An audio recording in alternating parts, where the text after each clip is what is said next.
Namaskar. Hello and welcome to P Guru's channel. I'm your host Sri Iyer. This is Three Good Generals program Thursday at 8 p.m. and we have full strength today. Let's welcome the three good generals, General Ravi Shankar, General Dushyant Singh and General Rajiv Narayanan. Namaskaram sir, how are you? Namaskaram, and thanks a lot. Thanks. Nice to be back on your show.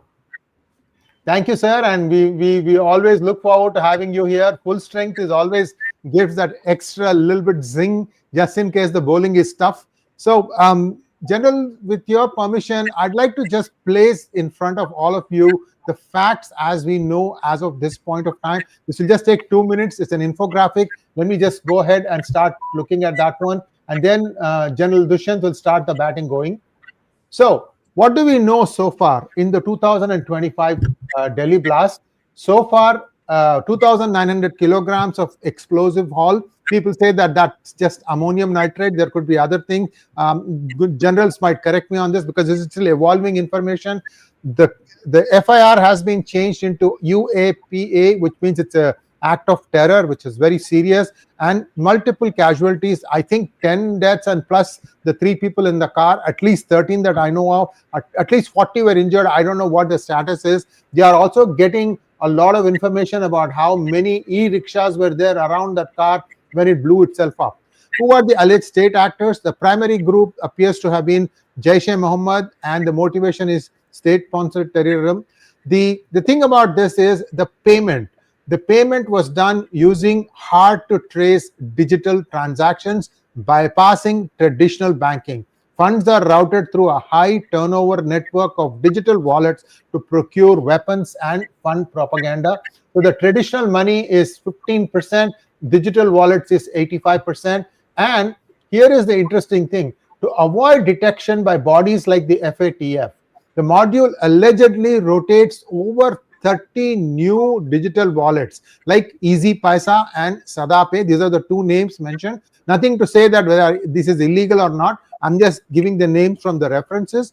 And if you look at month-wise illegal rotation, it has varied between 28 and 35. And you can see the thing goes up and down. And the allocation of funds, weapons procurement was 50%, propaganda was 25%, infrastructure was 15%, and recruitment was 10%. This is allegedly the transnational nexus. The investigation has uncovered allegations of a transnational funding network. 2 countries have been mentioned in addition to Pakistan. Pakistan's Karachi has been mentioned as one of the places. On top of that, you have Turkey, you also have Qatar, and the digital wallets is the way in which it's coming, and then it comes into JEM handlers that brings it to Pakistan, and then it comes into the Delhi module. The interesting thing is the recruits are all doctors and lecturers. Their head appears to be Dr. Shaheen Saeed. She is supposed to be heading the women's wing of Jaish-e-Mohammed. So that's all we have for now. There are a lot of source references. We'll provide you these links as part of the reference section. Now I hand it over to General Dushyant Singh. Over to you, sir. Thank you, Sri Iyer ji, for changing the batting order because the opening batsman has got temporarily hurt. He will come back again after getting himself revived and recouped. So what I'm going to do is I'll basically give a little more detailed view of the entire incident sequence from the time it started to what it is today, what is the status today, and some implications for India I shall cover. So if I can have the slide deck on top, I can start off with that. Okay, so rightly named, it is not Op Sindoor 2, but it is Op Indoor or Indore. We are seeing a definite change in the way this operation has been launched. While it is very clear that JEM and there is another group, kind of a sister group of JEM, which are involved in this particular action, but what is happening is most of the people who have been part of this network are by origin from India itself. So therefore, they were trying to deflect the Pahalgam type of an attack, which was clearly established as coming from across the border. So therefore, it is taking 2-3 forms of the past. One, a kind of an IAM, Indian Mujahideen type of a network getting into place. Two, revival of the sleeper cells which have always been there. We will be fooling ourselves if we say that we do not have sleeper cells in our country. Three, if all of you have read a book called Starfish and the Spider, if not, please do read it. It is a 2006 book on leaderless networks, where what happens is there can be a leader, there may not be a leader, but the network which was earlier of terrorism was of a spider kind. So if you destroy the spider, the entire network came down. But in a starfish network, what happens? There are smaller networks. Even if you destroy one network, you will not be able to reach the other starfishes which are moving around in the country. So therefore, it's a greater challenge from the past. This book I happened to come across when I was in the United States of America. I read it in 2006, and I've been propagating this issue that India will be subjected to this kind of an attack. So, so do read this book. It is the guy must have had a lot of foresight to actually predict this thing. We'll get a lot of answers of this, So what I'm going to say is that the date and location, all of you are aware, it was on November 10th. The operation started from the morning at around 3:30 when he moved into the Delhi area, Faridabad, but he kept on moving around, went to some masjid, and then came to the Sunari Masjid parking area, where he stayed for 3 hours. That is, I'm talking of Omar. And then he moved out of the parking area, and finally the blast took place. So that was the broad event on 10th of December. The casualties, the figures which are now coming out quite clearly, is 13 were killed. Initially there was 12, and later on one of them succumbed in the hospital, and there were about 30 who were injured. So these are the final tally of casualties identified till now. The blast details was it was an high intensity ammonium nitrate laden Hyundai i20 blast. Now the typical thing about ammonium nitrate is that it's easily it can be procured very easily. Even agriculturists are allowed to have fertilizer, and from the fertilizer you can actually take out ammonium nitrate. You'll find that most of these NPK fertilizers were found in laborers houses. So therefore there was a chain which was working to get these from the various sources. They are saying that there are links of JEI from Bangladesh also, from where the NPK and the ammonium nitrate has probably come into India, but that is still under investigation. We are not very sure about it. Then witness accounts show that the once the blast took place, the typical characteristics of an ammonium nitrate blast is that it uh, it sends shock waves which have a cutting charge kind of an effect. So if you get across this particular shock wave, your limbs will be sheared, your hands will be sheared. So that kind of a casualties were also seen on the ground when you see the various videos which are floating around and the messages which are floating around. So I would say that one thing is very clear, that they were trying to make it as indigenous an act as possible to avoid obstacle two type of a reaction from India. So that is what is coming out till now. If you go to the next thing is about the investigation. As far as suspects are concerned, primary suspect is Umar. He is considered to be the leader of the Starfish network, and there were about 8 people around him through whom he was trying to operate. The DNA match has been confirmed with the charred body, as well as the DNA of the mother and I think one brother of Umar. So therefore, there is a link, clear link of a Fidayeen suicide attack that has by and large been proved. As far as terror links are concerned, this reminds you also of the Al Qaeda type of a transformation. If you remember the World Trade Tower attack which took place, there also there were this similar students, etc., who were actually planted into the US. Somebody was trained in flying. Somebody was a very kind of a student type of a person. So therefore, I think this white collared, of course, is a I think not a right thing to say terrorist is a terrorist. There is no white collar terrorist. There is no blue collar terrorist. It does not have any economic angle. If somebody is radicalized, whether he is rich or whether he is poor, he will do what he has to do based on the ideological moorings. Of course, money also moves people, but that is one of the factors and not the only factor. So, in my view, doctors were chosen because they're least suspected of carrying out such an activity. I think before the particular show started, General Rajiv Narayanan also read something from the wire about Umar's characteristics of getting to know a patient right upfront just by seeing his face or something like that. This is the old technique used by doctors, etc., who see their target audience and then try to recruit people into their network. Uh, uh, those who have been operating in the security domain, chaps like me who had about almost 20 years of operational experience in the Valley, Rajouri, Punch area. We adopt this kind of an approach to find out some intelligence, to get some sympathizers, etc. So nothing very great, except for the fact that it was tried out as a separate kind of a modus operandi, so that Pakistan is not directly blamed in it. Then arrests and raids are actually proving that it is a countrywide network. What they have till now unearthed is that there are about 8 vehicles involved.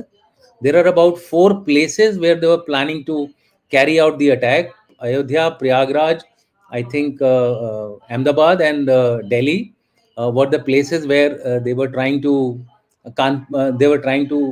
launch these attacks. Although, as a precautionary measure, other cities have also been put under high alert. My take is that this is just the tip of the iceberg of the various sleeper cells which are operating in the country. It is just a matter of time when some other starfish network would be activated. They don't know. Actually, the good thing about starfish network is that one starfish does not know the location and the place of the other starfish. So after a while, you will find the investigation will reach a dead end. So that is the bigger challenge which our agencies will have to deal with. Besides the fact that the money is a trail which you can easily try to follow and connect to these networks. But let me tell you another figure which all of you should be aware of, that terrorists don't require too much of money. The overall budget of Al Qaeda at its peak, of course, was 30 million, but subsequently they have all been surviving with a very, very lowly kind of budget which they require. And for that, even if you remember, about a month back, there was a news, I think I'll like to highlight to all of you, where they started collecting money through a different modus operandi. I'm talking of Jazz Mohammed and LET. They used to have these small UPI networks, open it out for a few days, close it, and open another network. So through UPI also, besides the fact that they also used the other alternate means of financial transfers, they have also been using these smaller UPIs as smaller networks. They open it, collect the money, close it, and it was all I think within the LET family. So it is very much possible that there are different methods of generating funds. Therefore, it becomes that much more difficult for somebody to trace the money trail also. I think that would be another big challenge as far as we are concerned. As far as this particular operation is concerned, I think this network has reached its dead end. I do not think it will go beyond this, because that is the way these starfish networks work. Uh, uh, and if we have to follow further, I think greater tentacles have to be now spread across other cities of our country which are susceptible to such a thing. Lucknow, you might find some more network. ATS Lucknow has been quite active on that. I have personally interacted with these people. Similarly, Hyderabad has to be kept on the scene. Kerala has to be kept on the scene. The Mumbai is a very good crime and terror network base where you might find such like networks coming through. So therefore, what has been the government response? Now here is a dilemma for the government. Now, based on its new policy, it was supposed to be act of war. It is still an act of war. How do you react to it? So this time I think they are going a little more cautiously. They are going to prove that it is a act from across the border with convincing evidence. Then only take any action as far as external action is concerned. Political reactions have been mixed. Initially the other political parties were quite balanced in their reaction, but now they have all fallen into the intelligence failure and other stuff which they have been talking about. We can disregard this kind of an action more because of the elections which were there just about the same time when this particular blast took place. International reaction, the only thing which has surprised me is that the US had a delayed reaction, whether it was due to ongoing kind of a pushback as far as Indo-US relations are concerned, or the US was probably waiting for the Indian response. How is it going to be? Anyway, that is something which we need to further work upon. They were very prompt in labeling the Pakistani blast as a terror attack. So I think we need to be a little conscious of that fact, that how we should approach further. Ongoing probes are, in my view, on the right track. I've been in the NSG. We have gone through basically what happens. There are two, three routes of investigation. One is the supply chain of the explosive. In this case, they have made it very difficult because it's a industrial product which is used by the industry, used by agriculturists, used by people who are doing experiments in the labs, etc. You can readily buy it after taking necessary clearances. Doctors are the easiest to get these kind of clearances. So I think somewhere they were able to to overcome their problems of smuggling things inside India. The last point is about the national mood. I think national mood this time is slightly better balanced. People are in one sync. They're all talking about action against terrorism, but we'll have to wait and watch for tomorrow. What happens tomorrow will dictate further direction in which the national mood goes. And finally, implication. This is my, I think, last slide. Terror module linkage and network dismantling. These two things are going quite good. But there will be more such modules as per my assessment. Intelligence and attribution gaps. There are questions about premature detonation, or it was a planned one, went wrong at the last minute. We are not very sure on that count. The style looks like a 2611 kind of a multi-city, or sorry, multi-location blast, but because of the haulage of the 2,900 odd kgs of ammonium nitrate and plus NPK 400 odd kgs. So therefore, there was a little bit of I think the theory which is gaining more ground is that it was an accidental explosion and not a deliberate Fedayeen attack. Urban security vulnerabilities have come into fore. You see, we are reminded of the Delhi blast which took place in Sarojini Nagar and other cities, other locations of Delhi for 10 odd years back. I think those things have to be regenerated. Urban security of the areas where people throng has to be taken care of, especially metros and other areas. It's a challenge for the police, and that we need to take care of. How we do it, we'll have to evolve some more better methods, etc. You can't have security forces everywhere. Intelligence probably has to be a little more sound. Then the next thing which I realize here is that the supply chain of the explosives, initially around 2015-16, when I was in the NSG, we used to follow a very detailed track. In fact, the entire data on supply chain of explosives is there in the National Bomb Data Center of the NSG. Whether it was being maintained or it is still going strong, I'm not very sure. Only the people who are serving can tell you. But they should be able to get something out of it if they have the database on ammonium nitrate, which I have my serious doubt. We were more on the TNT and the other, RDX, etc. As far as geopolitical and regional tensions are concerned, and we already, I think, deployed INS Vikrant.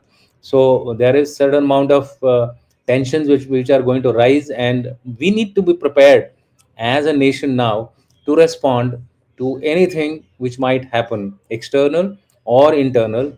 My sense is that as and when things are proved, we may be taking certain actions externally as well, that is subject to evidence and other aspects. And policy and economic ripple effects, people have already started declaring their tourists to be careful while going visiting India or Pakistan. 10 kilometers closer to border they should not go, and whole lot of things are happening. Lal Killa was a very popular tourist destination, that will get hit a little bit. I think investments also might get hit a little bit because of the the fact that this is the second blast in a quick succession of 5 to 6 months gap which is taking place in India. So there is going to be some economic pressures as well.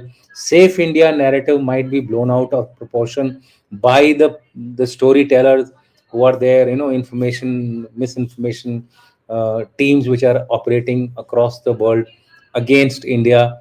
As it is, India is being pushed back because of its rapid strides, economic as well as military. So I finish here. Rest we will debate and discuss as we go along. Thank you. Thank you so much, General Dushyant Singh. General Rajiv, I let you have the opening statements. You've seen some data from both me and General Dushyant Singh. I know there are some inaccuracies because this is evolving data. Over to you, sir. Yeah, the first point I would make is the 2900 kg all was actually ammonium nitrate. Yeah, and close to about 400 kgs for the other explosives. The one point which was coming out here is the Al Falah University is coming under extreme investigation. 2-3 things.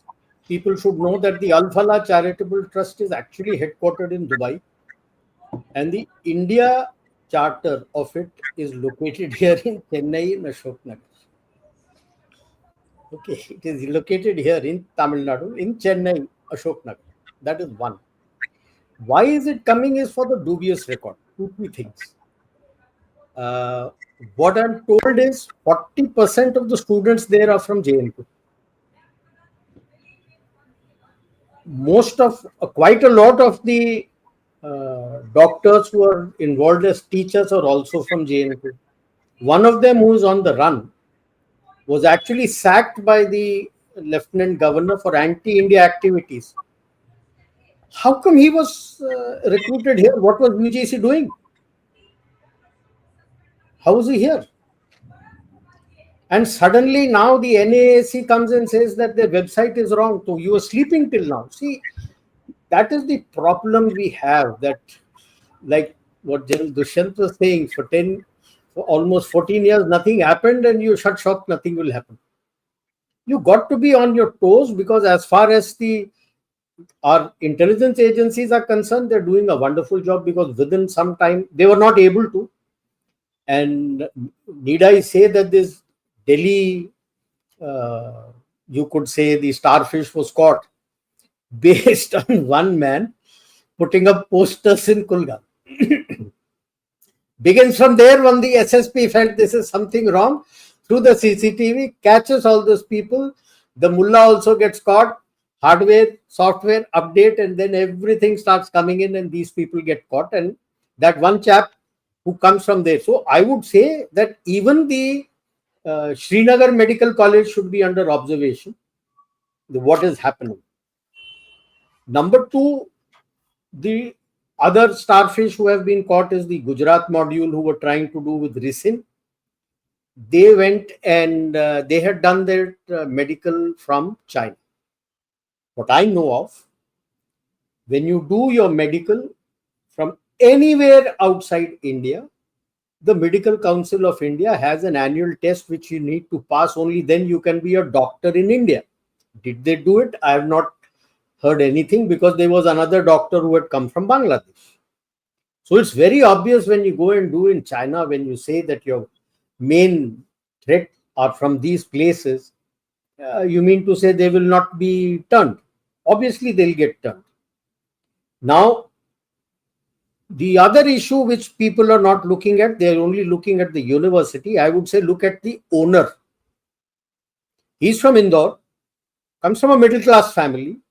He was an associate professor. And suddenly he has the money to buy 34 acres of land in Faridabad and open a big university. Where did that family get the money from? I can't afford to open a university. And he was not even a full-fledged professor. So that also needs to be observed. I'm sure the NIA would be looking at it. But at this point in time, like what Gen Dushyant said, you got to look at all the other states. Because the chatter which is coming out on social media, few points which the message has come to the sleeper cells within India, disperse. They are asking them to get into the mountains or get into neighboring states which are not under observation. Their own people, they are telling to go into the mountains so that if the strike comes, you will be safe. The cells existing, they are telling them to break up into smaller cells. If you're 10, break it to 5. If you're 7, break it up into 3 to 4. So that you don't attract. Logistics also split into multiple locations. And close down temporarily whatever were your networks that were available, which were using the smuggler networks and others, stop using them. These are already in place. So when you're locating, like what are you doing? The networks which all you have caught. Rajasthan. There's a lot of raids going on in Rajasthan, UP, Hyderabad, Gujarat, of course, the Valley and Delhi. They should also be looking at West Bengal, Kerala, Northeast, and also Tamil Nadu, where this trust runs. See, I am reminded of the incident which took place in 2005. I was in Tajikistan at that time, the Hizb ut-Tahrir. It's a charitable trust. When you run a charitable trust, 2-3 things happen. Beautiful cover for whatever network you're for funding. And like we were talking offline and you had mentioned, they're using Binance. That means they're using the cryptocurrency. So if you're using the cryptocurrency, in some of my talks I had already said that it is the ideal platform today, because narco-terrorism is coming up under too much of pressure from FATF. Shifting to cryptocurrency is one of the ways they're going to do, because to block it through blockchain, it's going to be very tough. It's not going to be easy at the present moment. Future, you may be able to do it, but at the present moment, you may find it tough. And sure enough, now it is coming out. They're using various wallets and they sending money through Binance, which is the cryptocurrency platform for trading cryptocurrency. The cell networks, that book which Gen Dushyant said, I would recommend everybody to read it. It is based on a handbook of Al-Qaeda.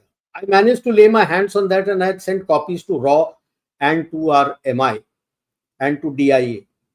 It gives you very clearly the same thing which he has said, the spider networks and the starfish. So you have cells. Even within the cell, only the boss of the cell will know about other workers. The others will not know. Very rarely will they know. They'll come together only when there is a task to be done. Like what happened in Delhi. A task has to be executed. Now the Delhi one itself, people are of different opinion. Was it supposed to be done on the anniversary of 26/11?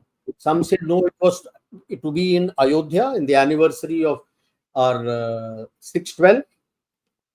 Others, somebody said also Republic Day, which I said on another platform. I said no, it can't be a Red Fort on Republic Day, because people don't understand. That is where the parade ends, and almost 5 to 8 kilometers away, everything is blocked off. Almost about 3-4 days, and everything is sanitized. You just can't go there. So to say that you can come on Republic Day, no. Yes, I can buy that 26/11 or 6/12. I would go more for 6/12 because UP was also supposed to be involved. So could be different blasts happening on different days at different places. Okay. Now the problem that starts is the defenders of these people start yakking. Like what Gen Dushyant had mentioned, which I had read offline also.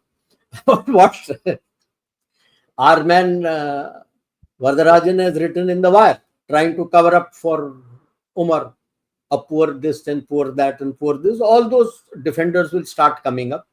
So it is a big challenge for us, though the response has been, I would say, quite mature at the moment from the people. And maybe the explosions that are starting, like in Delhi, what happened there in Pakistan. Well, the champion was promptly telling it is India. And now when the facts come out, the bomb was inside a police vehicle. The Pakistani police vehicle, in the jeep, the bomb was placed within that with blew up. So a lot of things can happen, and I'm sure, apart from the other things, you're going carefully so that you can build up the case for doing anything there. While Op Indoor is going on, Op Sindhu 2.0, you would be looking at it. In his fear, this time the NOTAM that he has given is virtually the heart of Pakistan. And then trying to say that they're going to test a missile. Have a heart. Over the landmass of Pakistan, you give NOTAM for missile test. You test it in the sea.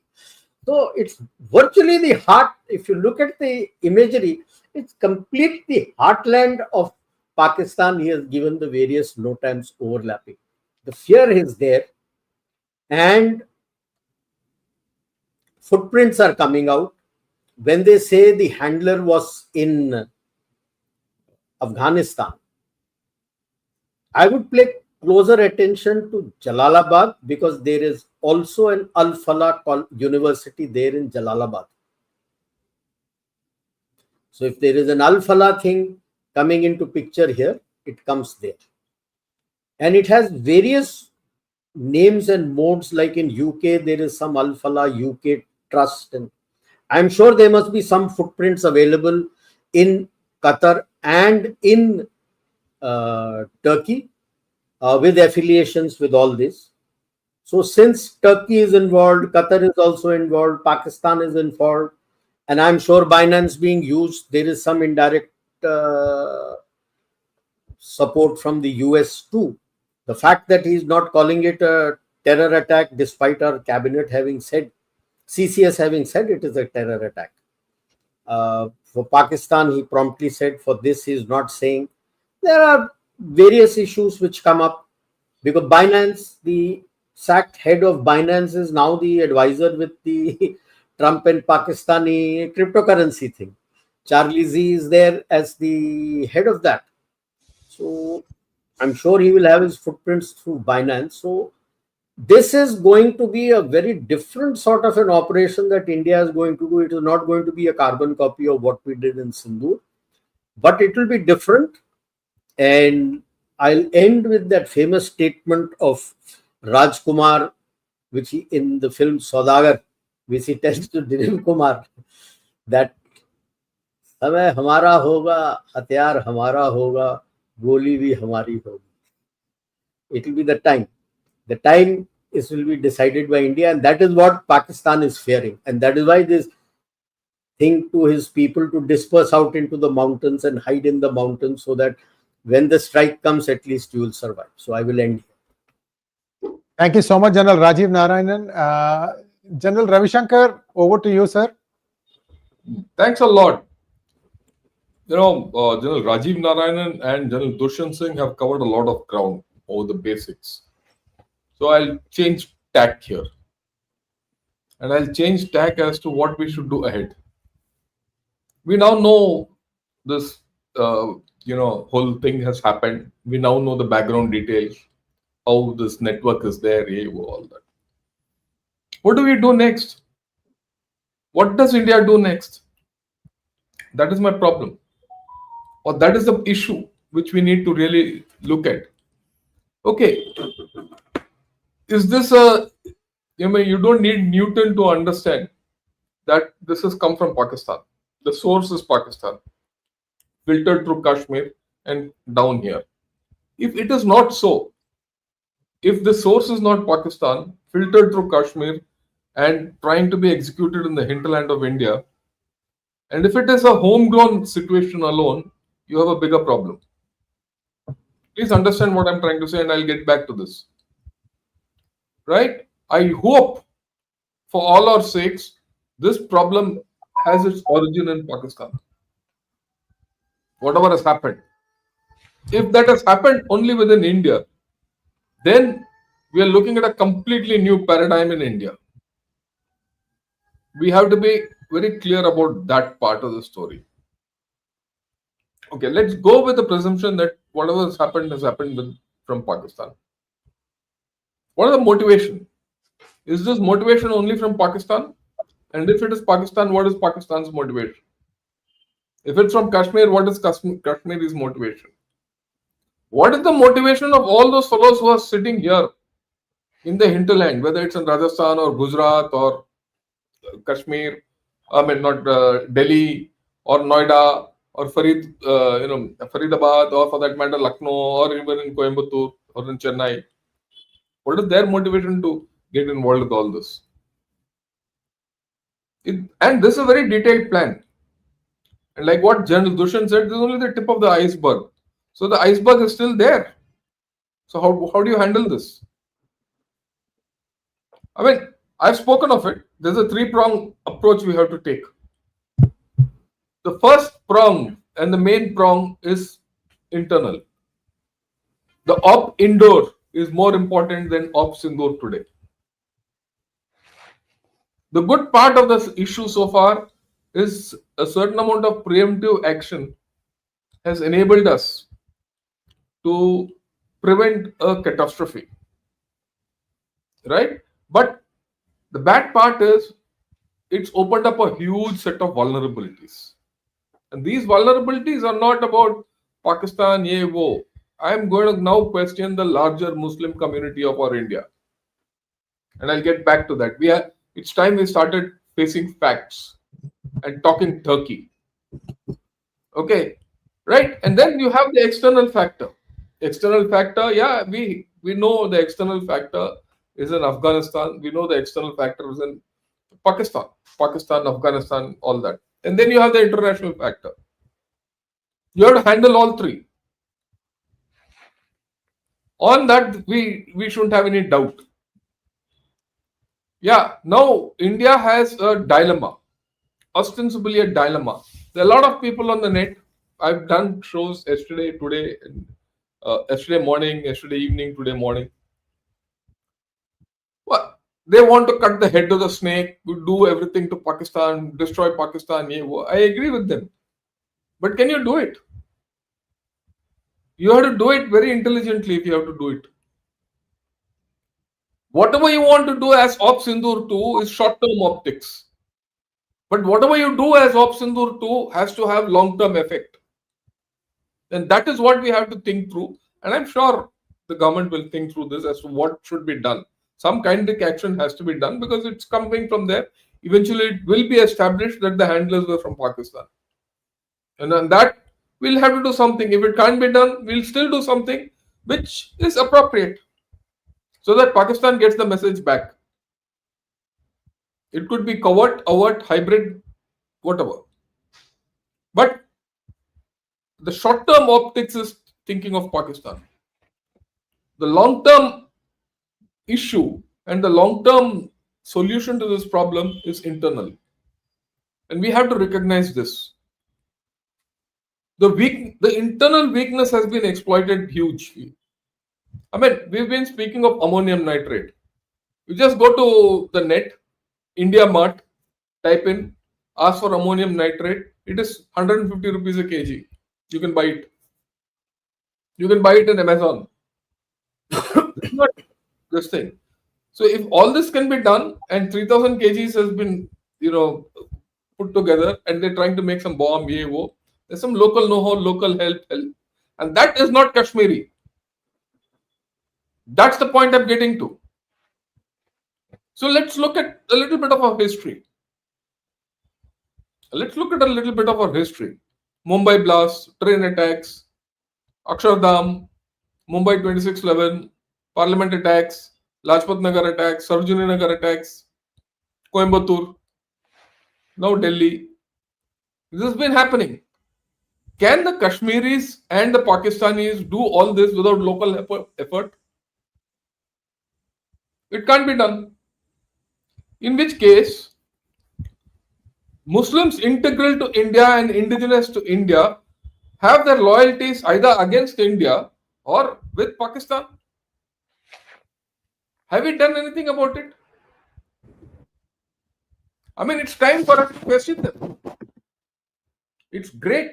I love my Muslims, 22 crores. They're Indians. There's no doubt about it. We've had great 3 presidents who are Muslims, right? We've had so many people playing for our country. Muslims have contributed hell of a lot in this country. I have no problem with them.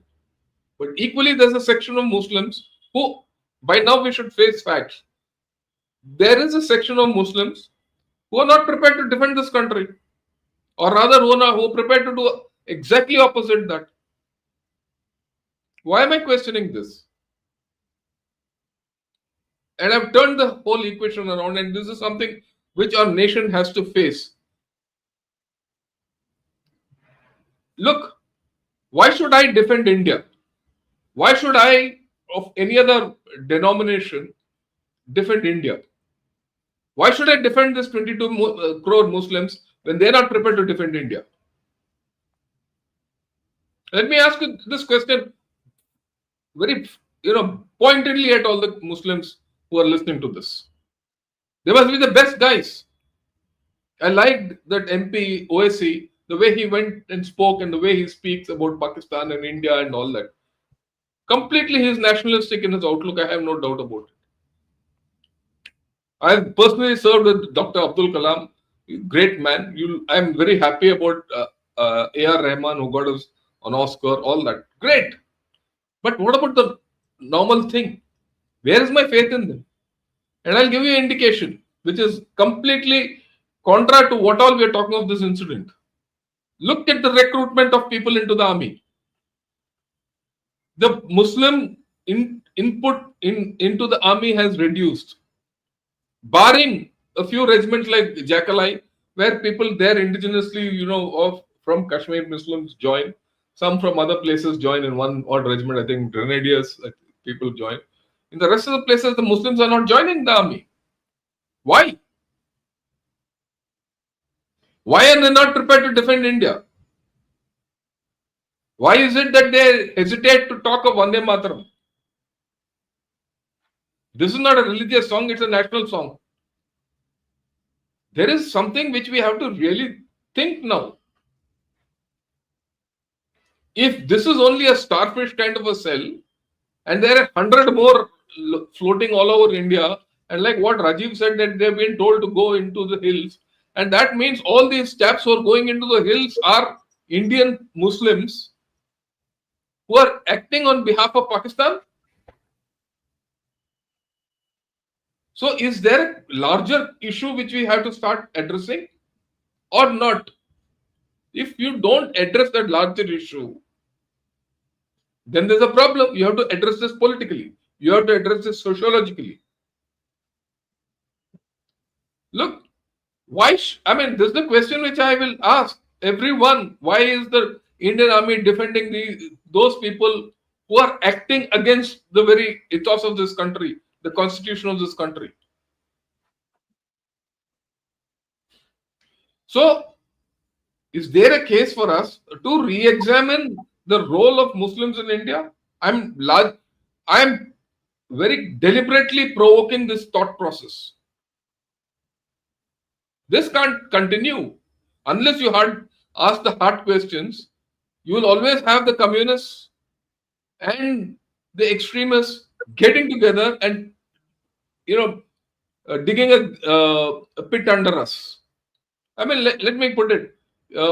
Other day I was doing a talk show on Zoran Mamdani. Zoran Mamdani has been described as a guy who's a watermelon, green and Islamist from the outside, red and communist from the inside. So you are being fed with a watermelon today. This whole story, when this chap Vardarajan of Wire, he talks about all this, that these fellows are nice guys. This is it. You're being fed a watermelon. Islamists from outside and communists from inside. And this has to be sorted out politically first. If we don't do this discussion and we say, no, I will only do this, there's a limit to what we can do.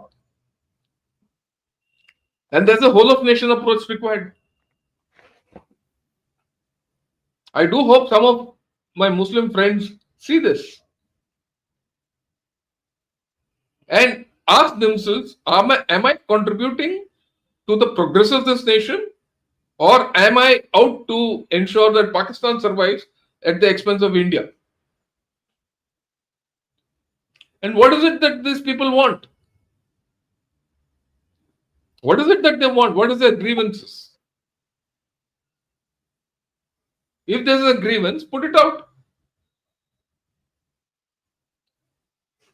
If this whole story is political, we should be clear what is the politics behind this. Is this politics only about Kashmir? I don't think so. I think the whole issue is beyond Kashmir. The whole issue of terror is just not an issue of Pakistan sponsored. Pakistan could sponsor it. But fundamentally, Pakistan can only sponsor that if there is fertile ground here. Why is it that in countries like Kazakhstan, Tajikistan, and all those Central Asian republics, all these Gulf republics and monarchies and all that, this doesn't happen? Such incidents don't happen there. It happens only here. Why? Why is it? I mean, of course, there is no doubt in the fact that such incidents, if they happen, 4-5 incidents like this happen, people will stop investing, and all that. It will be a break on us. That's okay. Then we'll take it on. But the fundamental issues we need to address, the security issues we can take care of. You can break Pakistan into 10 pieces. That's a different story. Okay. The second thing which I want to take, this is the major issue internally. The second thing, the time has come for us to very seriously consider how do you politically, defeat the Pakistani army. And I keep talking of this. Pakistani army, and it's, after all, this entire thing, if you go back, it goes back to the Pakistan army. We have defeated them right from 1947 till now. Every battle they've been defeated. They claim it as a victory. That's also fine. But the problematic thing is, every time they have been defeated, they have emerged politically stronger. Even in this incident, you will see the effort of the Pakistan army is to emerge politically stronger. They are inviting you to attack them at your expense. And the day you attack them, the entire Pakistan today is in tatters, with its problems with Afghanistan and its problems with TTP, its problems with KP, its internal problems with TLP. And economically, it's not in a good space. We know that. IWT is going to hit them. We know that. What is Asim Munir doing? Only he's flying high. The rest of the country is not flying high.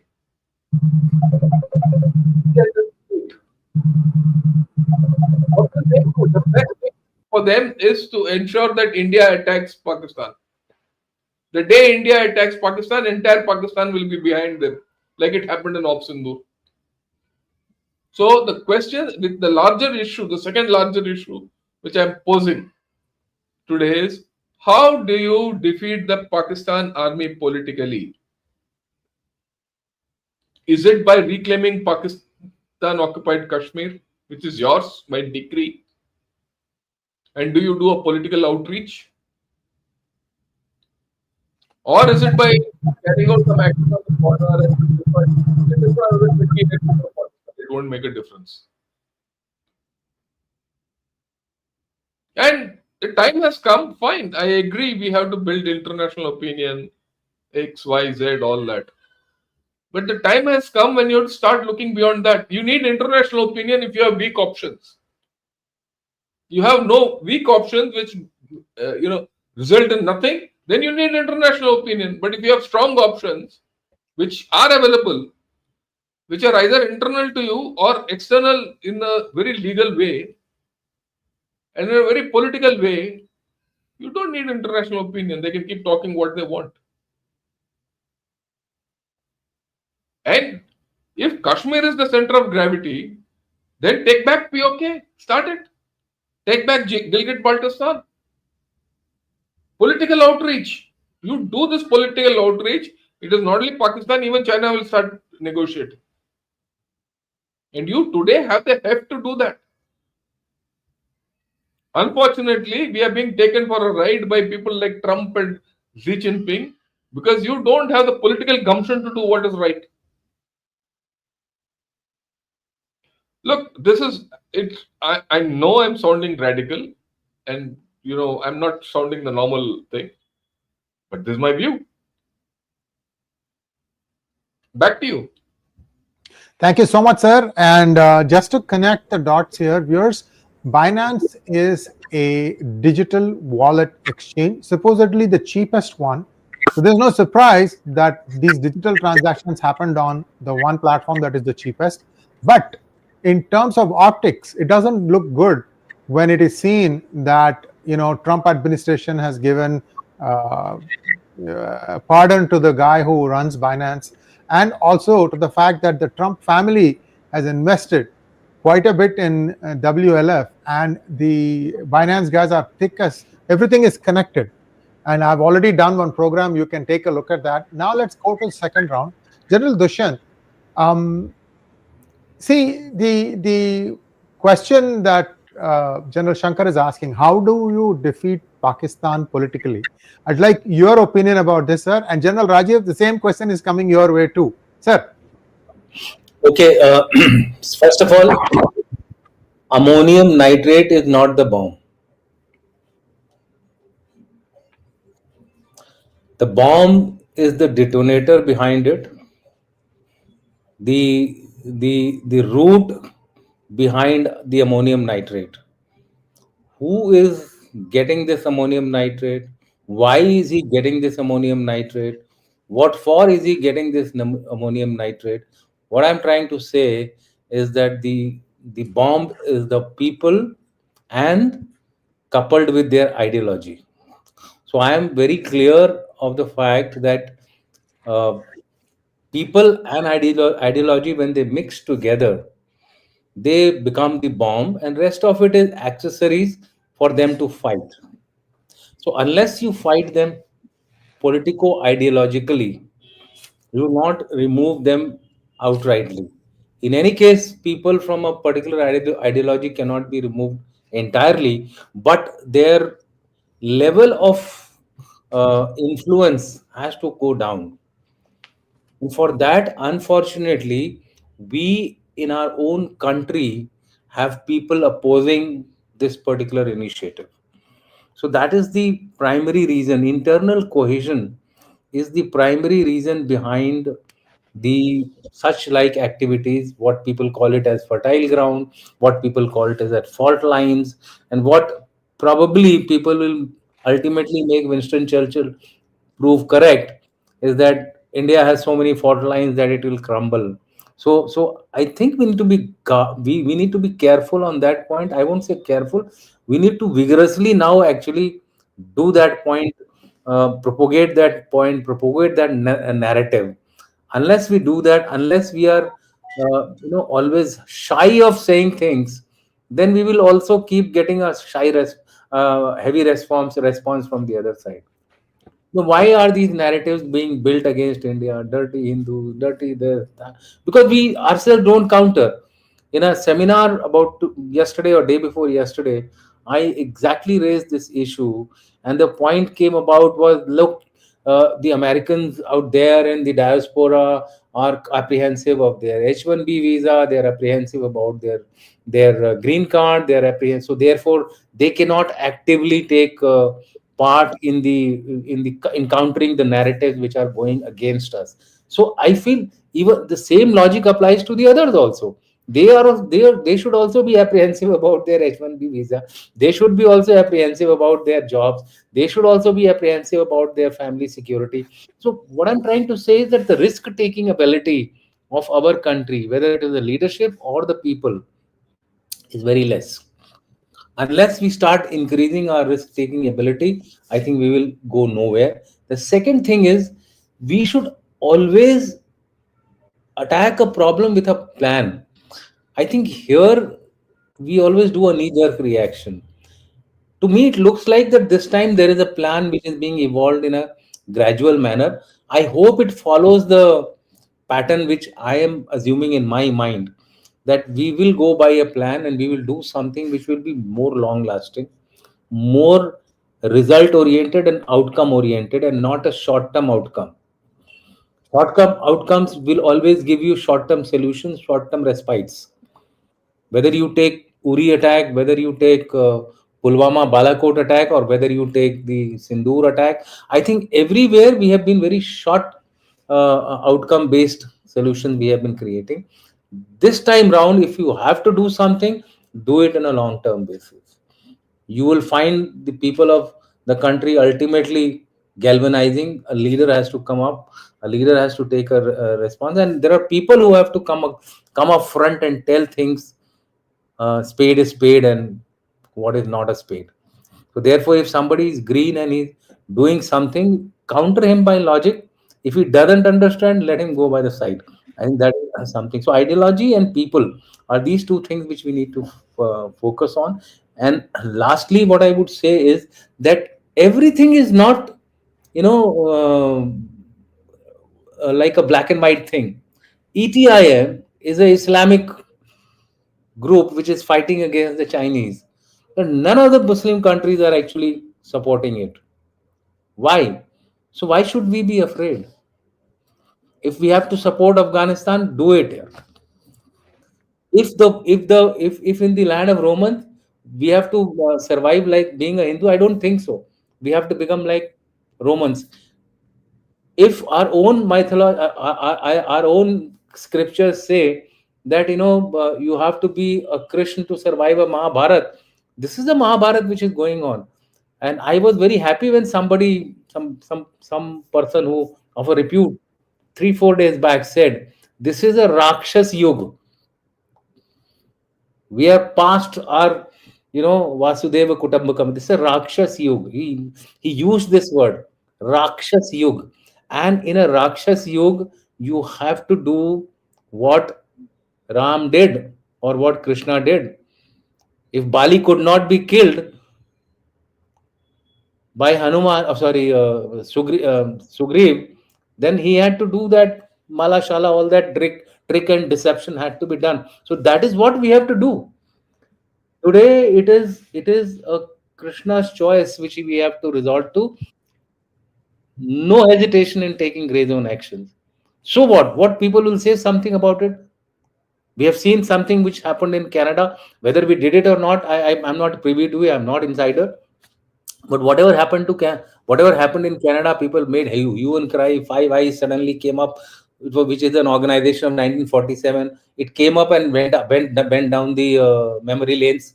So I think let's become a little more, I would say, uh, uh, I won't use the word aggressive, but forceful nation. Let's make our stick talk. That's the point I have. I'll stop here.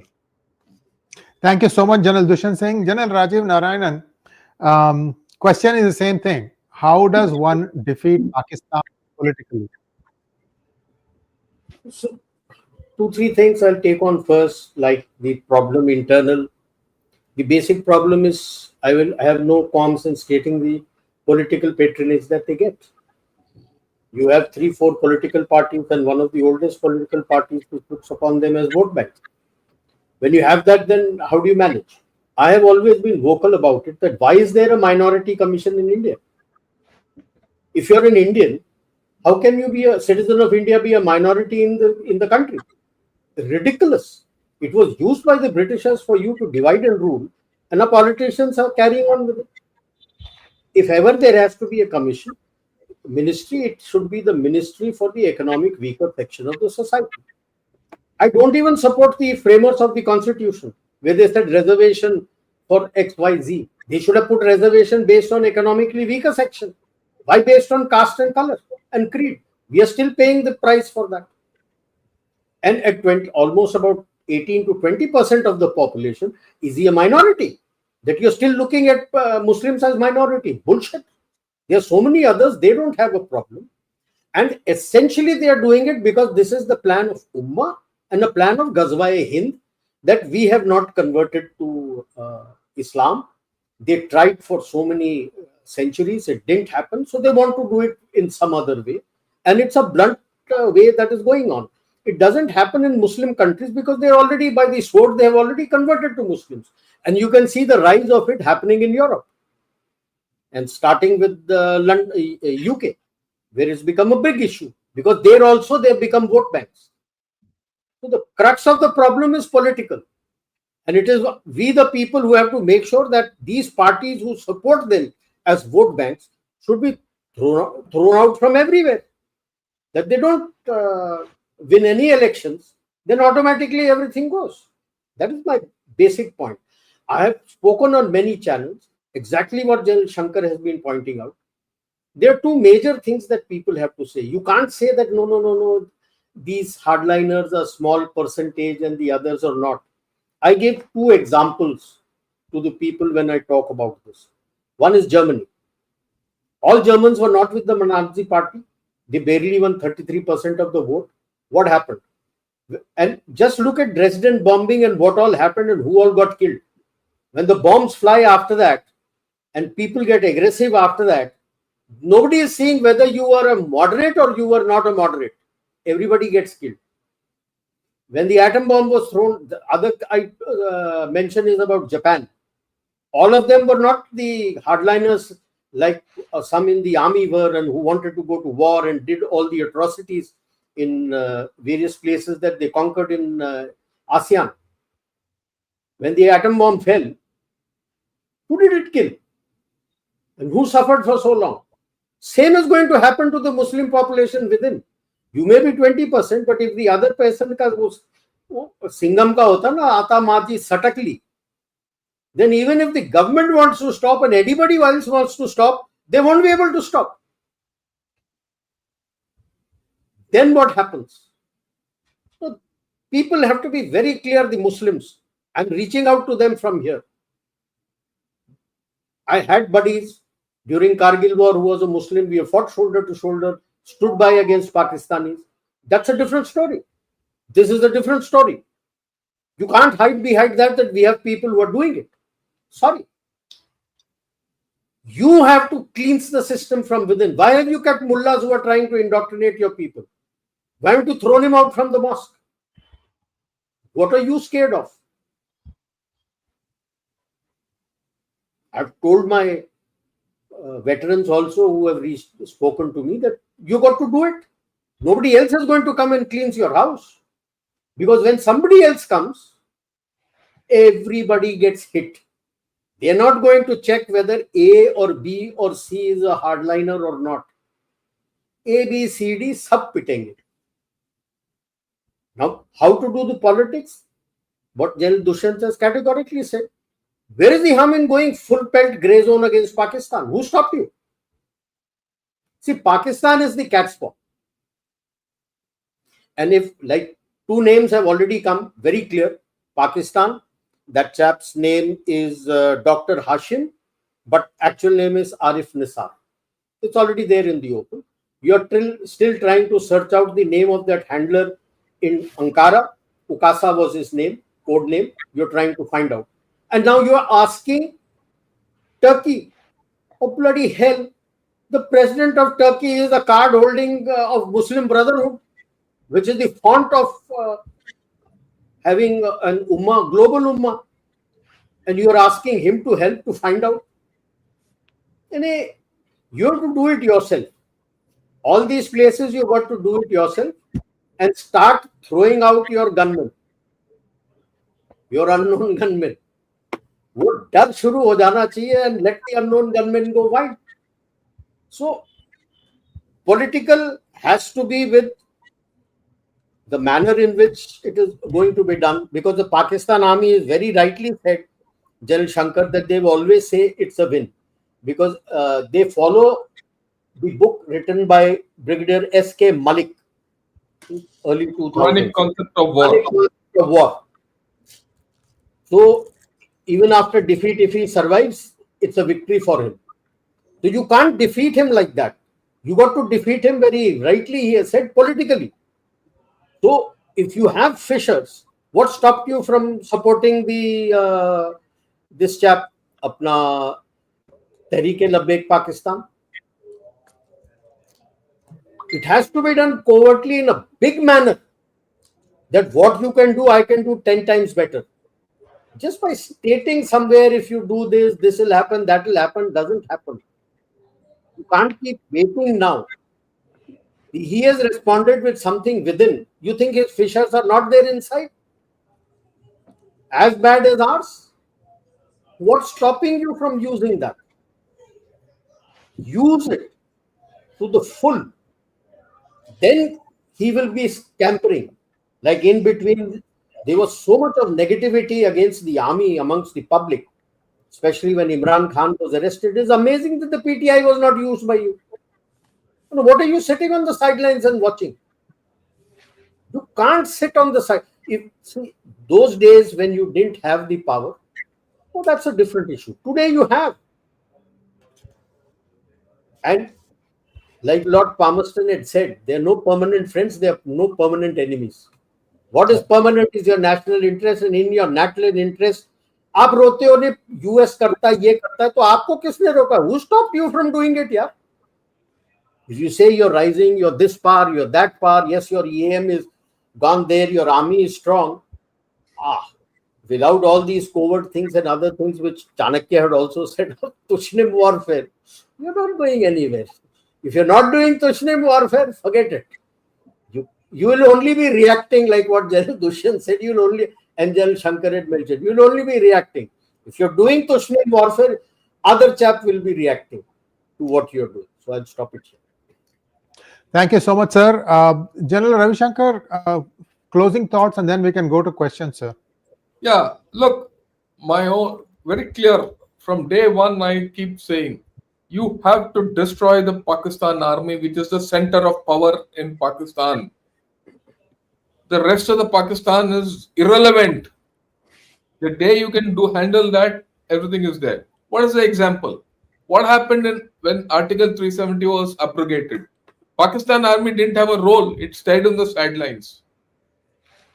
You have to do something where Pakistan army does not have a role. And what is that? What are those issues which you can do? You reclaim POK, as simple as that. You have 14 or 15 seats in the J&K assembly. Please fill them up. In the J&K assembly, people should say, I want POK back here. This is not there? My gutter in Muzaffarabad is not okay. These things should come up. Logon ki mang, people. We have to attack the people, or rather get the people on our side. Or for that matter in Gilgit-Baltistan or wherever. That's the first thing. Get the political juggernaut rolling. You know the tragedy in our country, people like us who are military men are talking politics. Okay? And or politicians want the military to go and do things. They are talking military. That's the tragedy. You have to be very clear. War is neither politics. I mean, war is an extension of politics by other means. And it's so true. This has to be understood politically. You have to play this game politically. Army can only help resolve those issues when force is needed. Force is not the only solution. So I've given you one.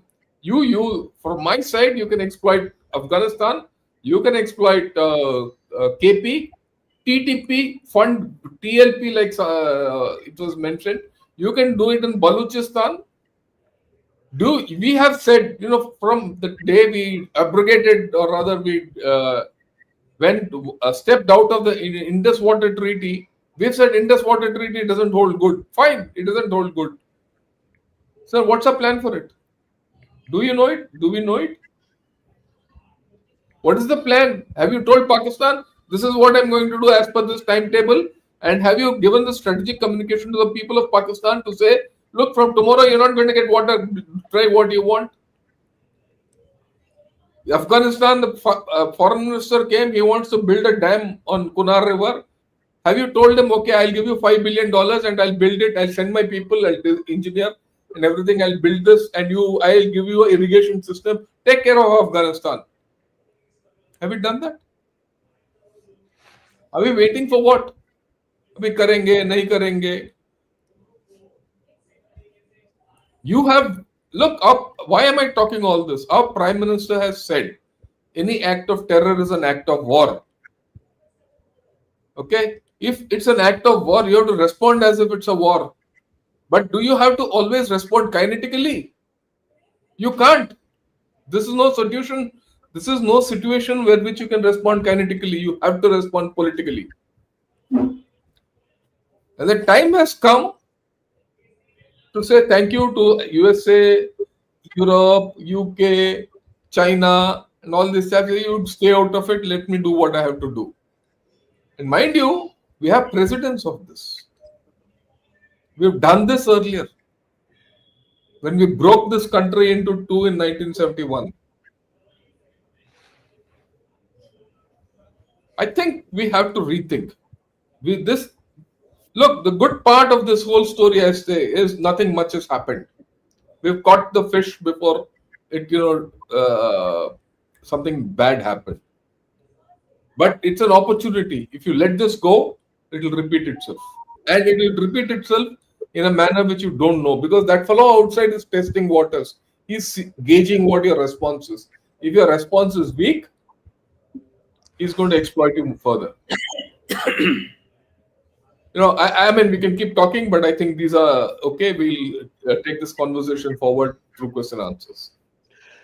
Thank you, sir. And this is not going to be the end of this discussion. This is just the beginning, and we're going to have many such sessions. Thank you so much, all of you. And let's take some questions now, please.